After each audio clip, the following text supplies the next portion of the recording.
Eastern Valley, one of my personal favorite courses on Pangyas Island. This Japanese-inspired landscape features beautiful scenery full of cherry blossom trees, traditional Japanese buildings, and colorful characters. Hello everybody, welcome to Papel Podcast. My name is Michael, and today we are going to start episode 2 of From Art to Model. In part 1, we'll be recreating a small scene from this amazing concept art of Eastern Valley.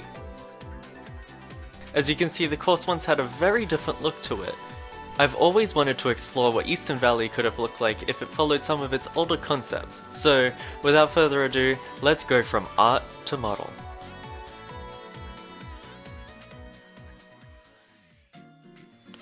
Okay, so here I am reviewing the footage after I think it was maybe 8 or 9 hours modeling. This took so long.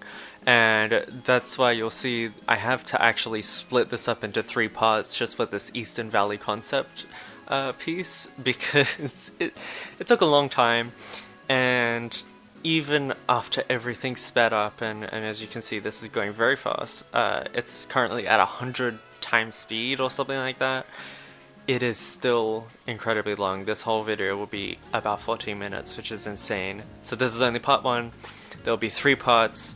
Part 2 will be, part 1 will be this, which is like halfway through the model, part 2 will be finishing the model, and then part 3 will be texturing, so stay tuned for all of that. But I'm just going to kind of review the footage, look back at it, and talk about what it's been like to make this, because as I said, this took a long time to make, and it's actually been really interesting.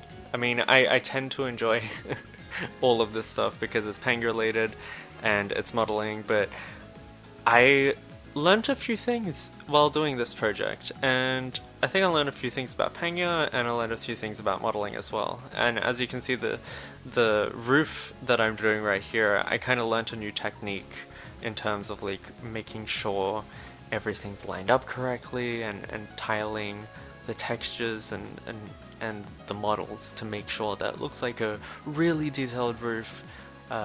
As you can see, I'm using the deform modifier to kind of bend it in the right way, so I don't know, it was really cool. But just talking about the whole experience, the concept art for Eastern Valley is so different to what we got in the final game. The final game, you know, it's a very Japanese looking environment, and I love it, but there's some things that just aren't quite the same scale as they seem to be in the concept art. And it wasn't just the one that I'm using today, but there was a few different concept arts that I found that just had this gigantic scale to it. Like the building that I'm modeling right now, and that I'm going to be modeling in these 3 parts, it kind of reminds me of a school, or like a university, like a fantasy version of that, almost in a way like With City.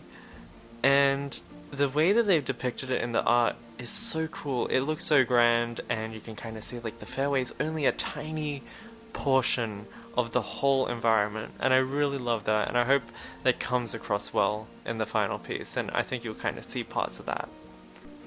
But yeah, it's just really interesting seeing the differences between the concept arts and kind of what they had in their head for Eastern Valley compared to what the final product is, and how they had to decide, you know, what compromises to make, what changes to make, and how to scale things back or scale them up. So it was really interesting, and I think I enjoyed this the most because the art depicted here, it obviously looks like Pangyas, but it has some elements to it that kind of don't strictly follow Pangyas rules, so it sort of feels like if you took it out of context and you didn't know that this is a project based on Pangyas, you could think, okay, maybe this, you know, is just an original art piece, and I love that. I think it's why I really enjoyed doing this, because it's a portfolio piece, and it's not strictly just for Pangyas, even though it is based on Pangyas. So I really like that. But yeah, I don't know. I thought it was really interesting, and I really enjoyed it. So you guys can see the sped up version of this right now. doing the windows and the doors, and it all took a long time. Something I did along the way, which I kind of cut out because you really don't need to see it, is I UV mapped, the things that needed to be UV mapped ahead of time, rather than doing that as a final step, which I usually do, depends on the model, but I usually do it towards the end of modeling.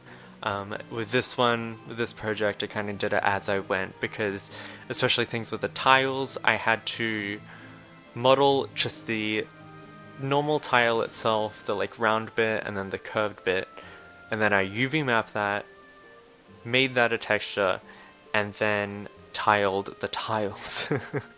Made them this giant roof model, so then I can just only texture that one tiny segment of the tile, and it will go across every single tile in the scene. So that was something that I did, and I did the same thing for the windows, so I don't have to, texture 8 different windows. I only have to texture one, and it will use the same texture for all the other 8, for example. So, but here I'm actually doing probably one of my favorite pieces in this, which is the cogs in the clock.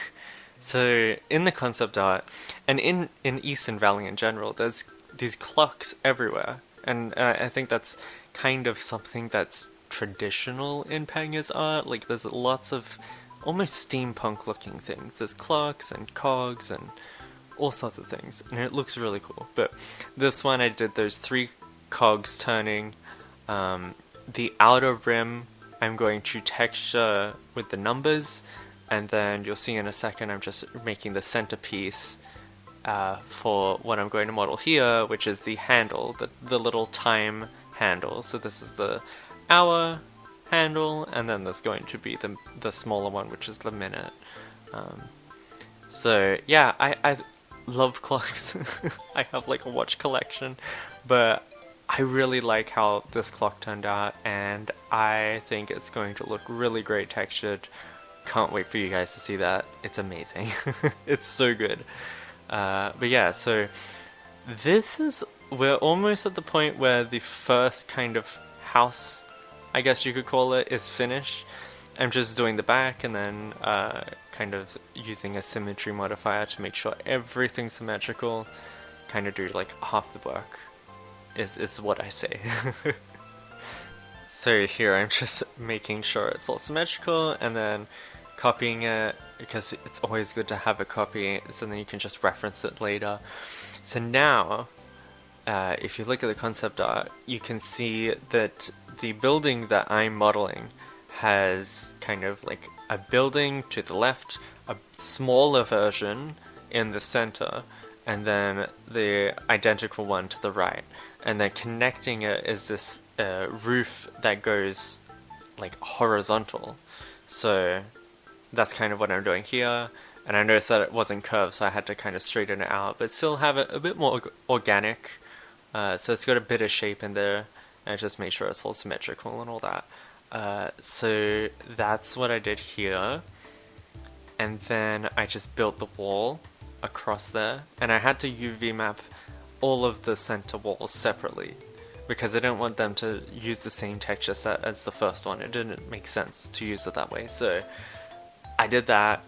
And once I cut off the roof here, which you can see I'm in the process here, because it does clip through, and I noticed in the concept art it doesn't directly show it, but I would imagine the roof kind of just merges perfectly rather than clipping through. So I just did that, made sure all the walls were perfect, and I did the back of the wall here, and then I group it all together and use a symmetry modifier again to make it all symmetrical, so then it's 3 rather than just 2. So you can see it there. And it looks really good. And this is where things start to come along. The last bit that I have to do here is just the back house, which has the giant clock, and this house is kind of very similar to the other ones, but it's a bit wider and it's a bit taller, obviously. So this is the final piece here, for part 1 anyway. So this is like the main house, the main hut area done. And from here in the next part and the next episode, which you'll see, we will be finishing this model, completing it, and kind of extending out to build the walls, the fairway, and the surrounding environment. So stay tuned for that. I hope you enjoyed this first part. I think it's a good little preview of what's to come for this Eastern Valley project. It's very exciting, and I think this whole series from art to model has been really fun, and I am glad you guys are really enjoying it. So this has been From Art to Model Eastern Valley Concept Art Part 1. Come back for Part 2 next week, and until then, I'll see you guys on the green. If you enjoyed this video, be sure to hit that thumbs up button and subscribe for more content. And don't forget to support us on Patreon below. A big shout out to Sub Baby, which is this month's Patreon supporter. Thank you so much, and I appreciate your support. Thank you so much for watching, and I'll see you on the greens.